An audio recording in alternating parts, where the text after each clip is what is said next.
Scaling doesn't mean hiring a huge team, especially if your current one is already a mess. But let's be real, you might feel like you have to. If you feel like your business is growing, but you're stuck, maybe you're drowning in work and you think hiring more people will fix it, or maybe you already have a team, but you don't really trust them enough to let go of anything. Either way, you're actually the bottleneck in the situation. But here's the truth. If your business is chaotic now, adding more people won't fix it. It'll just create a much bigger mess. Hey, I'm Carla, and welcome to Not Another Business Coach, where I cut through all the bullshit you usually hear out there and give you real, actionable strategies to get ready to scale your business without having to work 24/7. I work with agency owners and service-based business owners who are buried in operations. They're making money, but still stuck managing every project, every deliverable, and every single person. In this episode, I'm going to show you why scaling isn't about hiring first. It's about fixing your backend first, so business is actually able to run without you. I'm going to walk you through the biggest mistakes entrepreneurs make when scaling with a small team, a real example of a business owner who thought they needed more hires but actually needed better systems, and what you should fix before hiring so you don't just bring people into the chaos. Plus, I'm going to give you a simple checklist to know when you're actually ready to hire. At the end of this,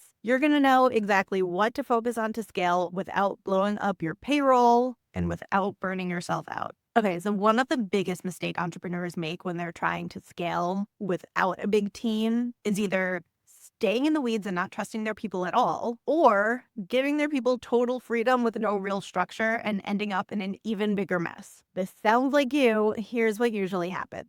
You hire someone, but you don't have clear SOPs, standard operating procedures, so they start making up their own processes. Everyone's using different tools and nothing is streamlined. Communication is all over the place, so tasks gets dropped and you end up having to pick up the slack. And because of that, you don't trust your team and they don't trust you. Well, guess what? More people won't fix that. Here's what happened when one of my clients thought they needed more hires, but they actually just needed systems. One of my clients was super frustrated with their team. They felt like they had to micromanage everyone just to get things done. They were constantly stuck in the day-to-day and really not able to focus on big picture growth. They had team meetings that went nowhere. Their projects kept missing deadlines, and every time they tried to step back, something completely broke. They wanted to fire everyone and start over because they thought the team was the problem. But when we dug into it, the problem wasn't the people. Well, it did turn out to be some of the people, but it was a lack of systems. Expectations weren't clear. There were no standard processes. Everyone was using different tools to get the job done in a different way, and communication was an absolute disaster. So here's how we fixed it.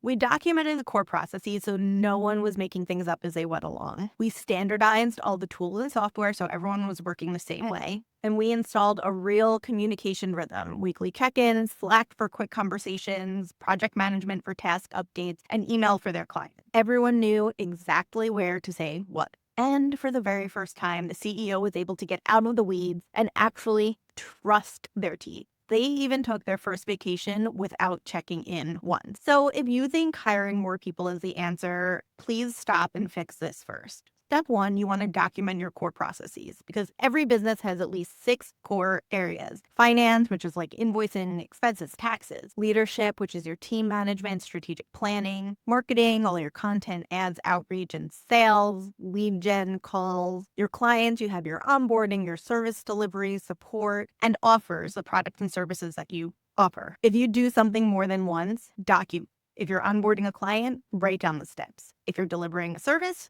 maybe record a Loom video. If you're sending invoices, save a template. The goal is to create a playbook so that when you do hire, they don't have to figure it out themselves. Step 2, you want to standardize your tools. If different people on your team are using different tools or software, I promise you, everything is going to be inefficient.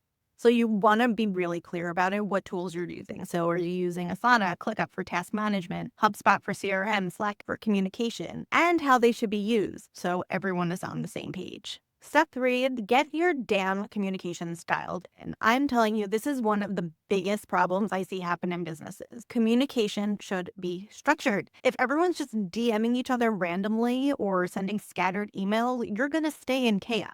Set clear weekly check-ins, define what gets communicated where, like how I just mentioned with my client when we use Slack versus email versus the project management software. Once your team knows what to do, how to do it, and where to communicate, you're actually going to be able to step back and let them do their jobs. So, in case it wasn't painfully obvious, in my opinion at least, hiring actually isn't the first step. It's one of the last steps in building a scalable business.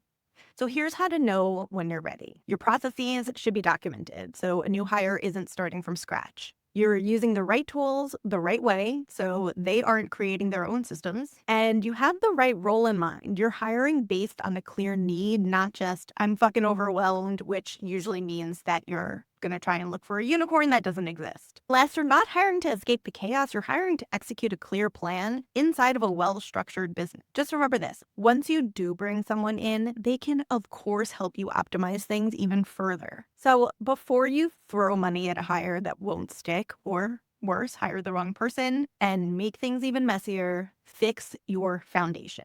Because if your backend is messy now, hiring more people will only make it worse. So if you want help fixing your operations before you waste time on the wrong hires, let's talk. Book a free scaling strategy session at the link in the description, and I will see you in the next episode.